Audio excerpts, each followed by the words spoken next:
O apóstolo Paulo diz que recebemos no nosso espírito uma nova natureza, mas encontramos no nosso corpo a realidade de uma velha natureza, que se opõe à nova natureza. Um dia essa velha natureza será eliminada, erradicada de nós na santificação final. Mas até que esse bendito dia chegue, o que é que a gente faz com essa miserável dessa velha natureza? Em Efésios 4:22, nós lemos que há uma ordem de despojar-se do velho homem, dessa velha natureza. Como, de forma prática, eu e você vamos executar isso? Então eu creio que nós vamos entender uma declaração do apóstolo Paulo. Em 1 Coríntios, no capítulo 9, no versículo 27. O apóstolo Paulo diz assim: eu esmurro o meu corpo e o reduzo à escravidão, para que depois de ter pregado eu não venha a ser desqualificado. Do que é que Paulo está falando? Obviamente ele deixa claro que a carne não converte. E uma vez que não converte, ela tem que ser subjugada. Quando ele fala não só de esmurrar o corpo, mas de reduzi-lo à escravidão, ele está dizendo subjugar, dominar, fazer dele um escravo. Ou seja, nós não podemos deixar que o corpo nos controle, que a carne nos controle. Nós é que temos que subjugar e controlar a carne. Agora, isso não vai acontecer de boa vontade da parte da sua carne. E nem adianta você pedir com educação. Dona Carne, poderia a senhora, por gentileza, se comportar? Eu vi essa frase ainda na adolescência que dizia: a carne não converte, tem que ir para a cruz todo dia. Agora, como ela não quer ir para a cruz de boa vontade, como é que a gente manda ela para lá? Na violência. O que é esmurrar o corpo? É literal? Não. Apesar de, ao longo dos séculos, a igreja romana, em cima dessa declaração de Paulo, esmurro meu corpo, ter propagado uma atitude que é chamada de autoflagelação. Você já deve ter visto, né, alguma cena de um filme medieval, alguém tirando as vestes, pegando um chicote, batendo, se cortando a si mesmo. Essa declaração de autoflagelo, mutilação para o corpo, vem em cima de uma interpretação literal de Paulo dizer: eu esmurro meu corpo. A pergunta é, será que Paulo está falando de forma literal? Se esmurrar o corpo é literal, reduzi-lo à escravidão também tem que ser. E eu nunca vi ninguém andando por aí com a corrente no pescoço. Se a última parte não é literal, é simbólica, então a primeira também não pode ser literal, tem que ser simbólica. Ou as duas são simbólicas ou as duas são literais. Não dá para fazer de uma literal e da outra simbólica. Então quem pode responder se Paulo estava falando de forma literal ou simbólica é o próprio Paulo. Paulo sabe o que Paulo dizia. Então, vamos tentar entender o que Paulo diz ao longo da sua doutrina. Em Colossenses 3,5 ele diz: fazei morrer a vossa natureza terrena. A palavra ali traduzida em Colossenses 3,5, natureza terrena ou natureza carnal, dependendo da versão, é uma palavrinha grega chamada melos. Melos significa, literalmente, membros. Está falando de membros do corpo. Agora, por que Paulo está dizendo fazei morrer os vossos membros? Será que era literal o corpo? Lá em Romanos 7 ele diz: no meu espírito tenho prazer na lei de Deus, mas vejo nos meus membros, melos, outra lei. Ele está falando não do corpo, mas da força da carne dentro do corpo, que precisa ser separado. Fazer morrer a natureza carnal não é matar o corpo, senão a morte seria a vitória que todos nós estamos aguardando. Paulo diz em Romanos 12, a respeito de oferecer os nossos corpos como um sacrifício vivo. Sacrifício vivo é uma aparente contradição. Porque o verbo sacrificar significa matar. Mas como que eu ofereço um sacrifício vivo? Se sacrificar e matar, como é que o sacrifício ainda está vivo? Então, quando Paulo usa a expressão sacrifício vivo, falando do corpo, é um paradoxo, uma aparente contradição. Em outras palavras, ele está dizendo, não é para matar de forma literal o corpo, mas é para matar o que reina dentro do corpo. É para parar a força da carne. Então, se santificação progressiva se expressa pelo comportamento, mas é a conformação com a imagem de Cristo e a reprodução do modelo comportamental dele, eu, por outro lado, preciso entender a palavrinha-chave para viver isso. É uma palavra composta. Domínio próprio. Quando Paulo diz, eu esmurro meu corpo, eu vou subjugá-lo, reduzir a escravidão, ele está dizendo, minha carne não governa mais. ela não manda mais, ela não domina mais, agora ela será dominada. Então, domínio próprio não é, como nós pensamos, só frear o desejo da carne. A pergunta é, quem domina a carne? Então, vamos lembrar que santificação completa é espírito, alma e corpo, como citamos 1 Tessalonicenses 5:23. Nosso espírito foi regenerado, nele recebemos a nova natureza. Nossa alma está sendo restaurada. E nosso corpo, que um dia será glorificado, hoje tem que ser subjugado. Onde está a velha natureza? No corpo, na carne. Onde está a nova natureza? No espírito. Se santificação é de dentro para fora e tem a ver com o controle da natureza, a natureza de Deus depositada em nosso espírito tem que dominar a velha natureza que está na carne. Domínio próprio não é só parar a velha natureza, é quem a para. É a nova natureza que para a velha.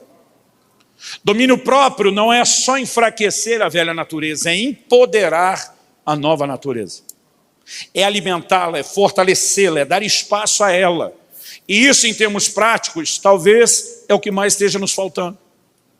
Vamos tentar explicar isso da seguinte forma.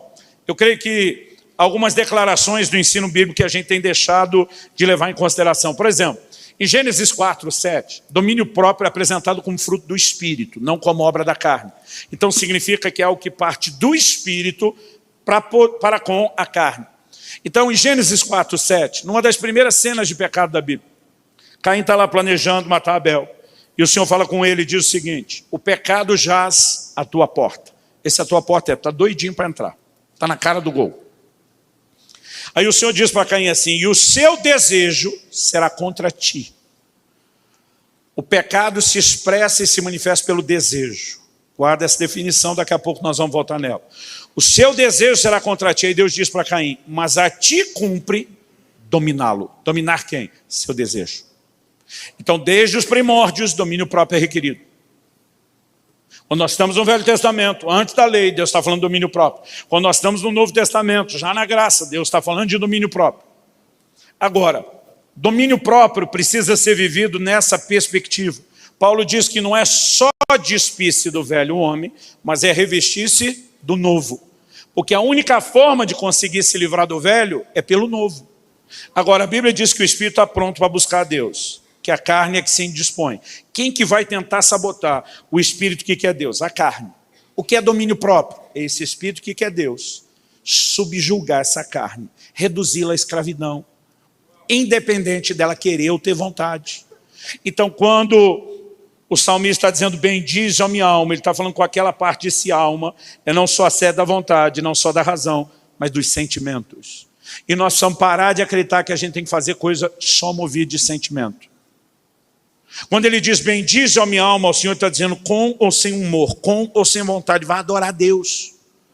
Então, alguns domingos atrás, eu cheguei na madrugada do sábado a domingo de viagem, depois do fim de semana intenso e cansativo. Virei a maior parte da noite viajando, consegui ir para a cama, dormir algumas poucas horas, daqui a pouco toco o despertador, me lembrando que eu tenho que ir para a igreja no domingo de manhã. Era uma manhã daquelas cinzenta, comum em Curitiba. Chuva e aquele barulho de chuva convidativo para dormir. 3 ou 4 graus do lado de fora.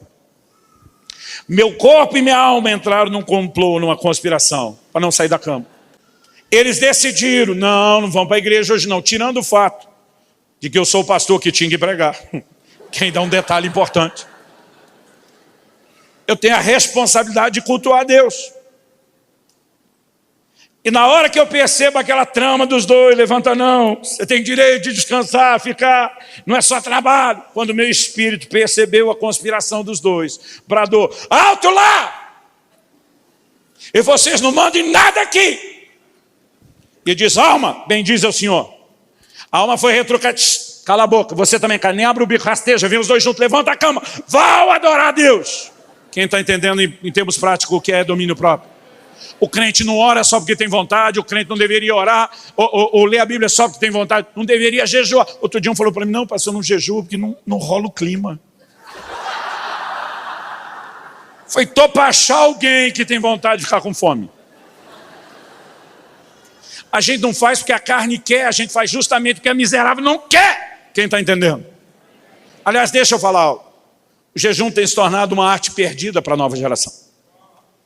Um dia desses alguém falou assim, pastor, me deu um bom motivo para jejuar. Falei, te dou, Jesus jejuou. Jesus que era Jesus. Deduziu que até ele precisava jejuar, e nós, miseráveis. Aí ele falou, mas Jesus jejuou numa outra aliança. Falei, vem com essa desculpa. Jesus disse que enquanto o noivo estava presente, eles não iam jejuar. Mas chegaria o dia que o noivo não estaria com eles e eles jejuariam. Jesus instruiu, quando jejuardes, então ainda que não haja um imperativo, uma ordem para jejuar, há uma clara expectativa de que a gente faça isso.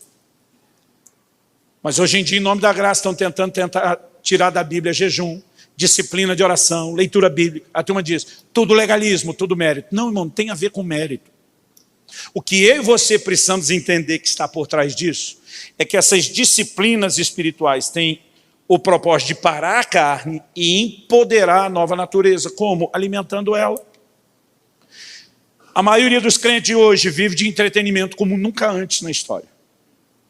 O enredo dos filmes, seriados, das nossas diversões, esportes, mesmo esportes, alimentam e muito a velha natureza.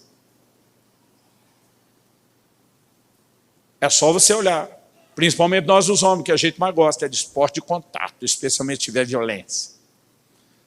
Tem algo dentro de nós querendo ser alimentado. Eu desde garoto eu queria assistir a Fórmula 1 para ver a batida, para ver os carros se arrebentando. Tem algo que não é normal dentro de nós. E a gente gosta de alimentar essas coisas.